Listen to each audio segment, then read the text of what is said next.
Secretary Blinken on the hot seat. We're standing with Israel in its efforts to ensure that what happened on October 7th never happens again. What he told lawmakers about the U.S. commitment to Israel. Plus, Trump on trial. The criminal case against the former president starts to come to a close. And there's an opportunity here to remind people of our responsibility as citizens. From leaving the Democratic Party to being floated as a potential Trump running mate, we sit down with Tulsi Gabbard to discuss the state of American politics. All this and more tonight on Faith Nation.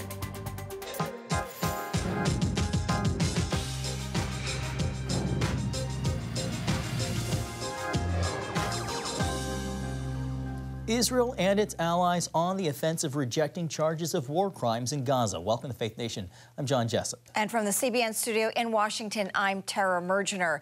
Well, the IDF is continuing to strike Rafah tonight in the wake of the International Criminal Court's decision to get arrest warrants for the leaders of Israel and Hamas. While no one faces imminent charges or arrests, the court's decision further isolates Israel on the global stage.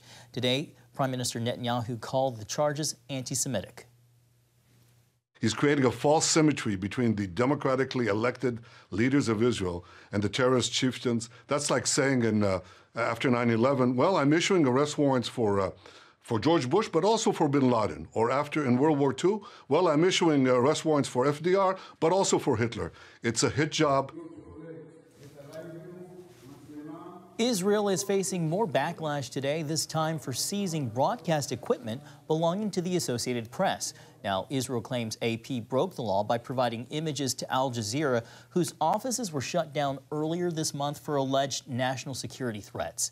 Meanwhile, funeral ceremonies are underway in Iran for President Ibrahim Raisi, who died in a helicopter crash over the weekend. Iranian authorities have agreed to hold the next presidential election on June 28th. All right, joining us now is Richard Goldberg, Senior Advisor at the Foundation for the Defense of Democracies. Richard, welcome.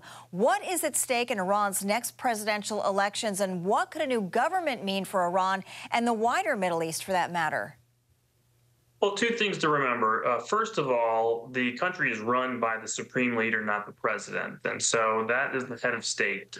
You can actually continue all the functions of this regime, especially the worst things that they do on a daily basis, from sponsoring terrorism to missiles to nuclear weapons pursuits, all without that president being there. That's the bad news. The good news is that there's going to have to be now 50 days up until another presidential election where the regime has to look inward and be very scared of its own people who hate the regime. And anytime they go to a sham election, which they know they're going to fix, the people will get angry. And so right now is a time of potential instability in the regime. The question is, will we take advantage of it? Will Israel take advantage of it by trying to turn the tables on the regime and go on offense? What kind of approach, Richard, should the United States or our officials take toward Iran to avoid a crisis or direct conflict before the November elections? Well, the first thing is to remember, when a mass murderer dies, you don't send notes of sympathy and condolences for the mass murderer. Typically, you send condolences, words of sympathy and support to the victims and their families of that mass murderer. We're already making the mistake of sending condolences for Raisi's death. I hope certainly nobody's thinking about going in a delegation to the funeral. Now, the second piece is that we do need to try to put Iran back in a box of pressure, squeezing resources out of this regime so it doesn't have the money to keep spending on war throughout the Middle East. Right now, we have a $10 billion waiver in effect from the president, allowing Iran to access cash. Its oil flows freely to China. We could be cracking down on that right now. And then finally, we need to increase the pressure on its nuclear program, which is racing forward over the last 3 years. If we do not arrest that program in various ways, we will be forced into military action to deny the regime a nuclear weapon. Turning now to Israel, you've said the court's indictments of Prime Minister Netanyahu and Defense Minister Yoav Gallant has nothing to do with law and everything to do with lawfare. What do you mean by that? There's a term called lawfare. It's a type of warfare. It's when you take a system of law and use it as a weapon of war. And think about, there's political warfare, there's economic warfare, and then, of course, there's kinetic warfare. Lawfare is what we are seeing here. You're taking what's supposedly a body of international law, what's supposedly an international court. You're using and abusing what the law says. You're destroying any shred of credibility because this court has no jurisdiction over a democracy with a functioning court system that can hold itself accountable when mistakes are made. And it's saying, oh, we're going to now charge you with war crimes. Oh, and by the way, we'll also charge Hamas leaders as well, as if Hamas could care with its leaders being down some rabbit hole in Gaza surrounded by hostages. They see this as another way of pressuring Israel into a premature ceasefire to allow Hamas to survive. That's the goal of these indictments. It's one more step in this Hamas echo chamber, this ecosystem that exists to try to put pressure on Israel not to move forward with operations to finally dismantle the rest of Hamas's infrastructure in Gaza. All right, Richard Goldberg, we're out of time, but thank you so much for your thoughts. Appreciate you joining us today. You bet. Thanks, Richard. Well, Israel was also a topic on Capitol Hill today, where Secretary of State Antony Blinken defended his department's $64 million budget request. And with lawmakers deeply divided over spending priorities, senators largely focused on U.S.-Israel policy. National security correspondent Caitlin Burke joins us now with more. Caitlin, how did the call for international arrest warrants for Prime Minister Netanyahu play? Well, John, Tara, that specific topic regarding Israel seemed to be the only one with overwhelming bipartisan agreement. Lawmakers from both sides joining Secretary Blinken in condemning the ICC prosecutor's action. Blinken saying it only complicates efforts toward a ceasefire and bringing the remaining hostages home. The ICC ruling yesterday, I'd like to get your view on it. I see it as a step in the wrong direction. The extremely wrong-headed decision by the ICC prosecutor yesterday, the shameful equivalence implied between Hamas and the leadership of Israel, I think that only complicates the prospects for getting such an agreement. Sometimes we don't agree on stuff, but I got to tell you, on the ICC, you got it exactly right. From there, things basically went downhill over current U.S.-Israel policy. Republicans blasting the Biden administration, accusing it of emboldening Hamas by pausing a weapons shipment to Israel. How is putting more pressure on Israel helping? How is that helping them win this conflict against what you described yourself as a terrorist organization and an enemy? We have one weapon system that we have been holding back pending discussions with Israel about how and where it would be used because of the concerns that we've clearly expressed over many months about the possibility of a full-on military assault on Rafah, a dense urban environment where using something like a 2,000-pound bomb could have terrible consequences for the civilians. On the other side, Democrats focusing more on increasing U.S. pressure on Israel to bring an end to the humanitarian crisis in Gaza and urging Blinken and the administration to hold Israel responsible for setting up a post-war government in Gaza involving Palestinians. The bottom line is this. You've got 5 million Palestinians between the West Bank and Gaza. You've got about 7 million Israeli Jews. Neither is going anywhere. The Palestinians are not going anywhere. The Jews are not going anywhere. There has to be an accommodation. Meanwhile, Blinken also faced questions on the State Department's pressuring China, specifically over its support of Russia's war machine. When you're sitting across the table from the Chinese and you call them out on this, what do they say? Mind your own business? What's their position on this? Oh, their position is that they're engaged in perfectly normal legal trade. Republicans also complained about one other major budget item. They say the State Department seems to be more focused on combating climate change than bringing an end to the conflicts in Ukraine and Israel or outcompeting China. Tara, John? All right, Caitlin, thank you. Coming up, voters hit the polls for today's primary elections. The latest on the race for the White House.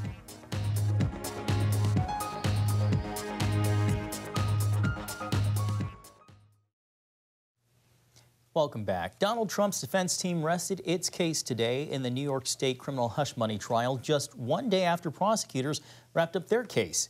Over 15 days of testimony, 20 witnesses took the stand. The defense featured just one witness, Robert Costello, former legal advisor to Trump fixer Michael Cohen. That testimony was tense. At one point, the judge had jurors leave the room so he could admonish Costello for his behavior on the stand. Now that both sides have rested, the court will be adjourned until next Tuesday due to the Memorial Day holiday. Closing arguments are set to begin when court resumes. And voters in Georgia, Kentucky, Oregon, and Idaho are casting their ballots today in primary elections. Trump and President Biden are already their party's presumptive nominees. So the main action is the House races, which will set matchups in key battlegrounds this November. Other races to watch include a primary challenge for Fani Willis, the prosecutor handling Trump's Georgia election interference case. And in California, voters will choose a Republican to replace former House Speaker Kevin McCarthy, who resigned after losing the speakership last year. Well, here with us now is Meredith McGraw, national political correspondent at Politico. Meredith, welcome to you. So some key races Tara just highlighted, high-profile names in the mix. You've got Georgia District Attorney Fani Willis to a replacement for ousted House Speaker Kevin McCarthy. Meredith, what down-ballot races are you going to be watching closely tonight? Well, a lot of the ones that Tara just raised, actually, Fani Willis in Georgia, Donald Trump's former political director, Brian Jack, who was a key player on his campaign and in the White House, is running for Congress in Georgia as well. So I'll be watching to see how he does there. He, of course, has been backed by Trump. And then in Kentucky, I think there's the possibility to see some interesting stuff on the presidential ballot. As you said, Biden and Trump are the presumptive nominees, but some other names are going to be on the ballot in Kentucky, including Governor Ron DeSantis, Nikki Haley, and others. And so there's a possibility we could see some protest vote, even though Trump, of course, is the presumptive nominee. And then out in Oregon, I'm watching to see how some of these progressive Democrats perform. We've seen some moderate Democrat challengers, and there's been some, upset voters out there over the handling of COVID and some other more progressive policies. And so it'll be interesting to see if there's any backlash in the primary voting there. Donald Trump's defense of the New York hush money trial ended without him taking the stand. A lot of folks were wondering if that would happen. The jury picks it up next week. So do you think the case helps or hurts Donald Trump's reelection campaign overall? You know, we've seen polling that has showed that around 10, the low teens percent of Trump supporters would not go on to vote for him in the general election if he is convicted. It's a pretty small group of voters, but still in a race that could be really close, that could mean something. But we'll have to see what the polls say after the whatever happens, if he's convicted or not, to give us a better idea of how it will impact voters. From talking to Trump campaign advisors, they feel that there will be a marginal impact there. So it's yet to be seen how it'll play out. A couple of your colleagues at Politico have a byline showing or reporting warning signs for both campaigns, looking at April's fundraising total, showing Trump's haul finally overtaking Biden's for the first time this election campaign season, but much of that money going to pay off legal fees. Can you tell us a little bit more, Meredith? Well, it's clear that this trial has helped Donald Trump in terms of fundraising. He had a pretty blockbuster fundraiser at Mar-a-Lago last month where he raised over $50 million. And for the first time, he surpassed the Democrats and Biden in their fundraising. But in terms of cash on hand, Biden and Democrats still have an advantage over Trump. And the RNC raised, I think, over $30 million, somewhere around there. A lot of that money is earmarked for the convention, which is a big, expensive event to put on. And Donald Trump's legal issues still continue to be an anvil for him. They really have weighed him down in terms of his money that he's had to spend towards these lawyers. All right, Meredith, thank you so much for joining us this afternoon. We appreciate your thoughts. Thanks, Meredith. Thanks. Up next, a CBN News exclusive interview with former Congresswoman Tulsi Gabbard and why she left the Democratic Party behind.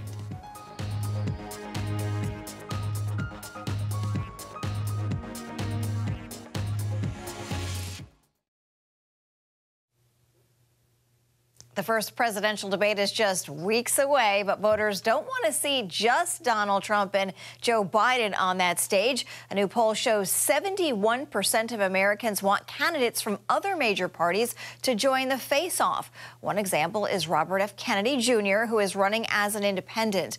Last week, Kennedy slammed Trump and Biden for leaving him out of the upcoming debates set for June on CNN and September on ABC. Well, Tara, earlier this year, Kennedy asked former Congresswoman Tulsi Gabbard, who is from Hawaii, to be his running mate, but she declined. Her name now, though, is being tossed around as a potential vice presidential candidate for Donald Trump. That's right. And Gabbard, a former Democrat, recently spoke with CBN chief political analyst David Brody about why she no longer recognizes the party she once served. Tulsi Gabbard feels like a woman liberated, free from a party she left nearly 2 years ago and no longer recognizes. During our conversation, she spoke her mind, something that doesn't often go over well in certain Washington circles. You're a free thinker. Yes. The establishment does not like free thinkers and a free-thinking society. You're exactly right. This has been my experience throughout my time involved in national politics, especially. Independent-minded people, common sense-minded people, independent and free thinkers are not welcome in Washington. That theme played out in her new book, For Love of Country, Leave the Democrat Party Behind. She says the elites are a direct threat to our Constitution. That abuse of power that we're seeing coming from the Democrat elite right now, and increasingly so in increasingly brazen ways, is a direct threat to our fundamental freedoms, our democracy, and the rule of law. Enter Donald Trump. The left is saying he's a threat to democracy and is also saying that he's ready to jail his political opponents at the same time the Biden's DOJ is looking to jail Biden's top opponent. And of course, Donald Trump and what they're doing to him is the most public abuse of the Department of Justice, and you're exactly right. Gabbard feels it goes beyond the former president to ordinary Americans. Examples include a DOJ crackdown on pro-life protesters, parents at school board meetings, and challenging the government's COVID procedures. Why are they not willing to allow freedom of speech for different healthcare professionals who are challenging the government narrative on this thing? That spirit also led her to challenge her former party and the D.C. establishment on the approach to foreign wars. You have said you're not an isolationist or an interventionist, you're a realist. Their emotional knee-jerk reaction is like, well, we've just got to go drop some bombs, or we've got to go punish this bad guy, or we've got to go and topple this dictator of this country. So short-sighted, and as we've seen over the last 20-plus years, so often over and over end up putting us in a position where it has undermined our own national security interests and come at the cost of countless lives and American taxpayer dollars. Is there a difference between funding Israel and funding Ukraine? Like, how do you see that exactly? I'm just curious about that. Yes, there is a very clear difference. Because radical Islamic extremism is what Israel is on the front lines of every day. There is a very real difference. Putin was wrong to invade Ukraine. There's no question about it. There's a lot of historical context that went into that, but the bottom line is we should have had a president who would have gone in very early and negotiated a peaceful end to that war as quickly as possible. Save lives, save American taxpayer dollars. When you look at what's happening in the war between Israel and Hamas, and it is a war between Israel and Hamas, a radical Islamist terrorist group, this is just the latest front of this war that's been waged for a very long time between these radical Islamist terrorist groups that have been waging it militarily and ideologically. This is in our best interests. As she went off the elitist reservation, she quickly encountered resistance. In 2019, Hillary Clinton suggested the Russians were grooming her to run for president. Gabbard says part of the elitist playbook is smearing free thinkers. When the Hawaii Congresswoman did run that year and scored a solid debate night, she found her Google Ads account had been mysteriously suspended. It is not only the Democrat elite who are in power, the elected leaders, but it is their partners in big tech and companies like Google. It is their partners in the mainstream media. Their amassed powers and their collusion is all working towards one specific purpose. They want power. For Gabbard, through it all, she relied on her Hindu faith. My desire is to be pleasing to God, first and foremost. Hinduism and Christianity, obviously, they're different. Yes. This just in.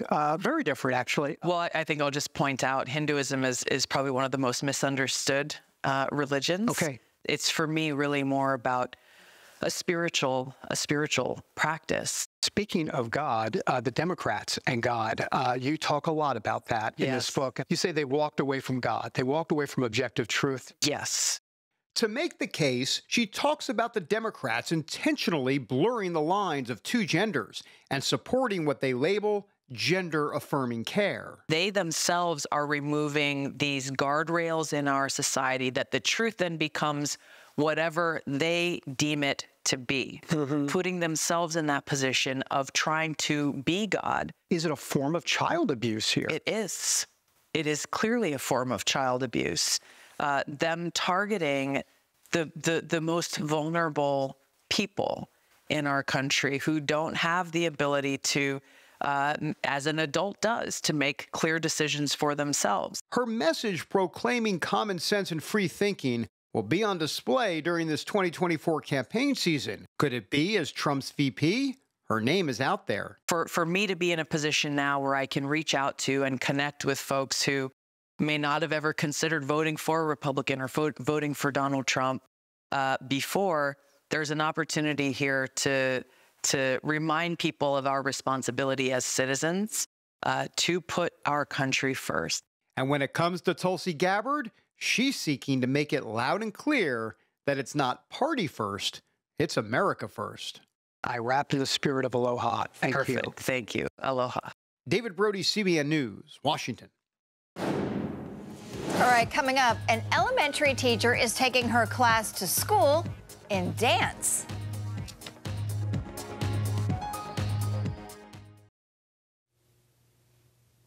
And finally tonight, a dance-off in a Philadelphia school has gone viral. Over 20 million people have watched this TikTok video featuring a second-grade teacher facing off against one of her students. The two showed off their dance moves to a song called The Veggie Dance. Look at them going there.